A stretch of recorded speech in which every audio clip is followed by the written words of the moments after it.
Welcome to the Pyramyd Insider, friends. Today on the table, the return of the king. Kind of not really. Kral stands for king in Turkish, and they are back in the US. This is the NP-500 and 22 caliber. Let's get into it. All right, friends, as I said, Kral is back in the US with a new barrage of models. If you don't know, Kral is a Turkish manufacturer, mostly of PCPs. They do some other things as well in the brake barrel world, but a lot of PCPs, relatively simple guns, which is a good thing, kind of the highlight for the brand.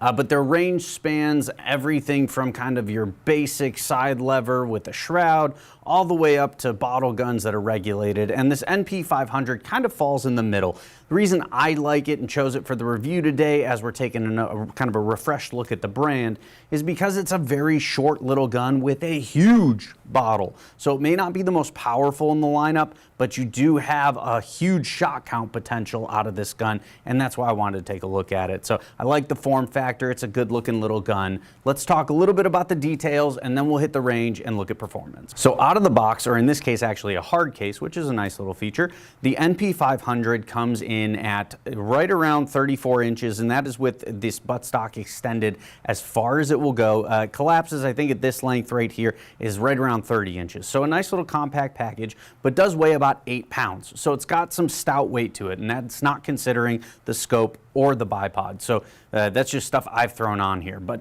again, very short, compact package, but does have a little bit of weight to it. It does come with a bunch of accessories, like kind of a bipod slash foregrip thing. I chose an actual bipod because this thing just kind of confuses me. But it's a bipod and a foregrip in one, if you're into that sort of thing. So, you know, you don't have to buy a bipod if you're not inclined, which is good, I guess. It also comes with 2 of these magazines. This is a 22 caliber, and this is a 12-round magazine, so a decent capacity there. It's a 10-rounder in 25, which is the other caliber this gun comes in. You have a single-shot tray, of course, as well, and then we'll talk about the fill setup in a minute, because this is kind of weird. So, like a lot of Kral guns that don't use the probe but have a QD on them, it's not our traditional QD, but we'll show you that in more detail here in a moment. Now, starting at the front of the gun, you do have a 16-inch rifled barrel, of course, and it does have half 20 threads on the end of the barrel. Here's the oddity, okay? When I unscrew this cap, it is actually also a shroud centering device. So if you were going to add a moderator or something to quiet this down, because it is fairly loud, you are going to need something that will not hit the actual bottle from a diameter standpoint, and also might want something that is maybe coned at the back so it corresponds to that shroud nicely. Just some food for thought there. The bottle could certainly provide a point of interference if you are adding a moderator.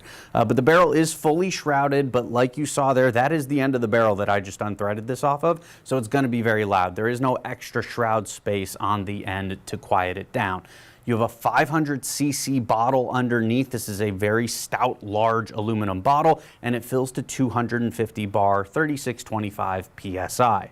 Now, this is not a regulated gun, but one thing I will say for the Kral line, except for I think the Shadow, which is actually regulated, they're pretty well-balanced systems. What I mean by that is that while they're not the most powerful, they are set up to give you a lot of pretty consistent shots despite not having a regulator built in. So we'll obviously put that to the test once we get out to the range, but something to know about Krals in general is that they do a pretty solid shot count within a reasonable, usually 15 to 25 foot per second spread. And for not having a regulator, that's pretty good. And this thing's rated at over 140 shots. Now, whether that's on high power or low power, we'll figure that out. But that is also bringing us to our next feature. This does have a transfer port power adjustment.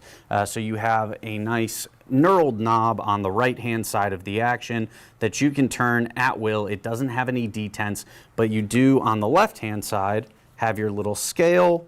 So this is low power, and then I can turn it all the way to high power, and you do have a few marks in between. And there's enough tension on this where as you're using it, it's not going to turn on its own. It's going to stay right where you put it. So that's a nice feature as well, and we'll give you kind of a benchmark of each of those power levels once we get out to the range.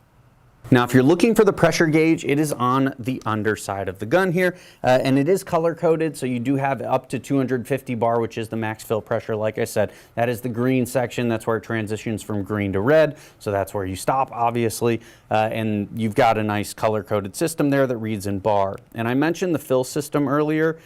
This is a little rubberized cap for your QD fitting. Now, what you might notice about this, depending on how familiar you are with QD fittings, this is not your traditional QD that we're used to. This is kind of a unique fitting that Kral uses. It does come with this adapter. So this adapter actually just kind of pushes right over. You don't have to pull the collar back. When you push it on, it snaps over and grabs onto that QD and isn't going to go anywhere. But you will need a male QD fitting or a hose with 1/8 BSPP female threads on it to thread this adapter into. So know that going in, you will need a male QD adapter if that's what your fill system is set up for in order to use this. But it snaps on, snaps off very easily. I would have preferred to see this as a traditional kind of our US spec quick disconnect, but this works. It's the same as a fill probe though. I'll probably lose it. It's just me. But you could always, if you don't mind having something protruding out the bottom, leave it attached. Actually, I think this will probably fit over there as well. Now, coming back to the trigger, this is a two-stage trigger. I'm fairly certain it is adjustable, although you cannot access any of the adjustments through these slots here in the trigger guard. But you do, I believe, if you take the action out of the stock, like most Kral triggers, you do have at least one adjustment under there. But it's pretty nice out of the box. The other thing you can adjust is this blade itself. You've got a little set screw here on the side. You loosen that up and you can turn this a little left, right, depending on what hand you're using, obviously, because the gun is ambidextrous, or you can move it up and down on that post slightly to have a little bit better finger position for yourself. But like I said, pretty nice trigger right out of the box. Coming up a little bit from there, you do have a hunter style safety. This is very easy to actuate right here. Doesn't make too much noise. You can hear that, it's not too bad. Flipping it forward puts it into fire and you are good to go once you cock the action, and obviously flipping it back to safe will render it safe whether it's cocked or not. The side lever, you've got a nice little drop down here coming up. Cocks very easily, very smoothly. Not a ton of hammer spring tension felt when you cock that action, so you're going to be able to run this gun pretty quick. And as you just saw me do, you can actually decock the gun. So it's cocked, you take the gun off safe, you hold this back, pull that trigger, you're all good to go, and everything is back to safe now that we've put it on safe. So very easy system there, nice smooth side lever action from Kral. And the breech itself, talking about this, you do have a combo rail. So that is an 11mm dovetail, which is what we've mounted on here with this Mantis 3-9, just something basic to use. And then you do also have kind of Picatinny Weaver cross slots on there as well, if you would prefer to do that. Personally, for me, I am going to go with the dovetail for this type of a setup, just because in my experience, sometimes this Weaver pick setup that they have can be a little funky with some mounts. So it can be difficult to get the right setup on here. So I just go with the dovetail. It's just a little simpler, but your mileage may vary. Do you. Now, talking about the stock here, this is an all polymer setup, but you do have a nice flat bottom here on the fore end of the stock, and as you can see, I've mounted this UTG Goliath bipod onto the fore end Picatinny rail. That is molded in, so you have that at your fingertips should you choose to use it. The grip is part of the stock, so this is, while it looks like an AR grip, is not. You can't take it off and replace it with other things, but it's pretty comfortable. I don't think any of you are going to have too many issues with this. And the back end is your traditional kind of AR style stock. That is maximum extension. You have a rubber butt pad at the rear, and you do actually have an adjustable cheek piece section here, which is nice. You can move that up and down depending on what kind of a scope setup you are running. I am running it right about there. That's good for me. But you do have that adjustable length of pull for younger shooters, smaller statured shooters, whatever you need. You've got that adjustment, which is nice. Now, before we head out to the range, let's talk about these magazines, how to load them, all that jazz. The magazine, you'll notice, has a little groove on the back that's molded in. This is an all polymer magazine. That molded in line there and stop corresponds with this line here in the breech. So you line up this molded line with that groove, push all the way through, and you are loaded, right? Nice thing about that is when that magazine is empty, as it is now, you can't push the bolt forward, so you're not gonna really have the ability to dry fire or anything like that. And one other thing I should note is that you will be able to see through this slot in the, like a little window here on the side of the mag, how many rounds you have left in the magazine. So if I'm doing this correctly, it should say 0 right here. So to load this magazine, it's a fairly simple system, and if you've had PCPs with rotary mags in the past, you will know how to do this. Simply going to take the front of the face, you see that arrow there on it, you're going to rotate that all the way around to start. So once you have it rotated all the way, it does kind of lock in, it will hold itself most of the time, but I would keep a finger there just to be sure. You take your pellets, and you load them in head first right there for that first one. Keep your finger over the back of the hole, but you load it in just like so. And then you're going to rotate back around, putting a pellet head first into each of the 12 slots.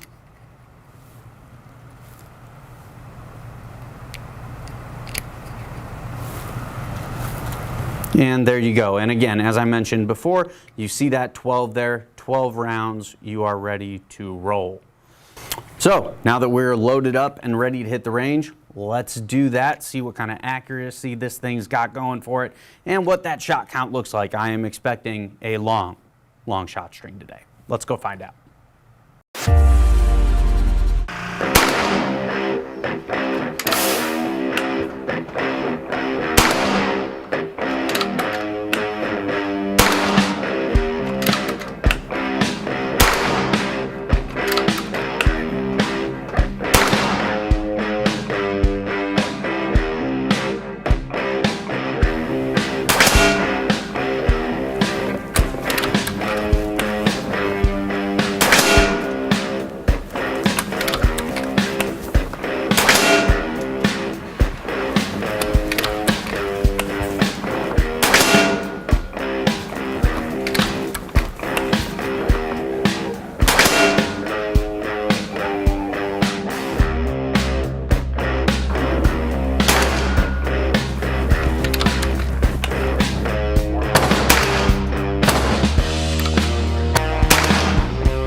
Fall is upon us here in Cleveland, friends, so it's getting a little colder out here on the range, hence the long shirt, not that you guys care. Kral NP-500, 45 yards. Pretty good results, but this gun is all JSB all the time, all right? We tried a bunch of other stuff in pre-testing, and it always came back to JSBs. Not really a slug shooter, but that is okay. Relatively short barrel, so it wasn't really my expectation of this gun anyway, but with pellets, obviously stacked them quite well. Predator GTOs, this is our worst group here, 0.8 inches, so under 1 inch at 45 yards, screaming at about 990 feet per second. And I'm reading that in real time with this Athlon Rangecraft chronograph and using it because, especially with an unregulated gun like this, I want to make sure I'm within the sweet spot of the gun. So that's why we're using it here on the bench. It makes life a lot easier, in my opinion, as well.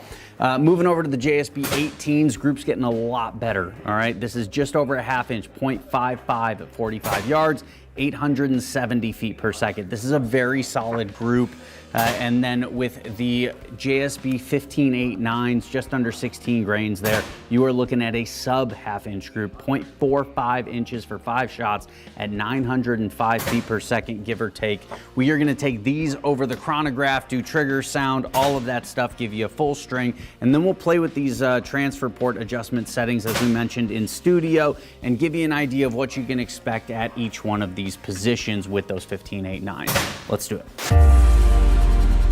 Going over the chronograph with the NP-500 and the JSB 1589s, you are looking at 130 plus shots from 250 bar down to about 130 bar. That's where I stopped. Now, the sweet spot, and remember, this is an unregulated gun, so you do have to kind of factor where it's getting its best performance, comes from about 210 bar down to around 150 bar, and that represents like 70-ish shots of this string, right around 900 feet a second with those 15.89s, and that is on the maximum or highest power setting. So a lot of shots, good consistency when you're in that sweet spot. And even outside of that sweet spot, you're looking at like 860 up to that 900, 910 mark. That's not a huge spread for those of you running the gun 50 yards and in. If you want to stretch it further though, you're definitely going to want to be between about 210 bar and 150 bar. Now, when we start to play with the transfer port adjustment on the NP-500, this is where things get interesting. So at the highest power, as you guys just saw with the chronograph results at high power, 910 feet per second, give or take a few feet per second, is where we top out with this gun. Now moving it down to that next notch, so let's call it power setting 4, is roughly 860 feet per second. So still good power, around 26 foot-pounds. Dropping it to that middling setting, 730 feet per second, which is just under 20 foot-pounds, right around 18 and a half. Now going all the way to that 4th setting, so the the second lowest setting, if you will, drops you just below 500 feet per second. And if you go all the way to bottomed out, 430 feet per second with a 15.89. Now obviously your shot count is going to go up as you drop that transfer port to a lower power setting. So keep that in mind. You're gonna get way more than the 130 plus shots that we showed you today, but a lot of capability, a broad range of adjustability just with that single turn of the transfer port screw.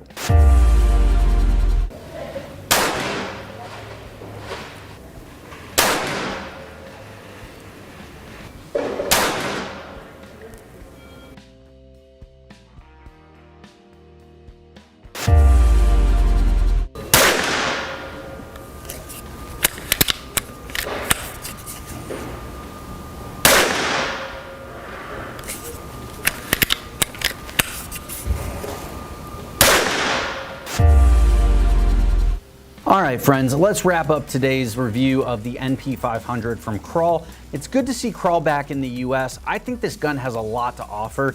Being not regulated, I can understand that for some of you out there, you want that regulated consistency. But if you really look at the numbers, this gun does an incredible job between 210 bar to 150 bar. And because you have this big old bottle on here, you are getting a lot of shot count, all right? It performs quite well. The trigger was fantastic. The side lever was smooth. Comes with 2 magazines. You have the adjustability with the transfer port at your fingertips. And most importantly, this gun shot lights out. Sub half-inch group at 45 yards. You can't really ask for better than that. The only downer here for me, the weight, and it is a touch on the loud side. I say a touch, it's quite loud.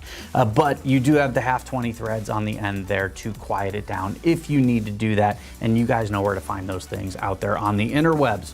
But overall, the NP-500, a lot to love on my end. I think this gun is a nice little value, makes a nice little bench plinker, pest control gun. It can do a lot, and I think you guys should give it a look if you are looking for a simple, easy to use gun next time you're cruising around PyramydAir.com. Don't forget to do all the things like, comment, subscribe, do that down below. We appreciate it a ton.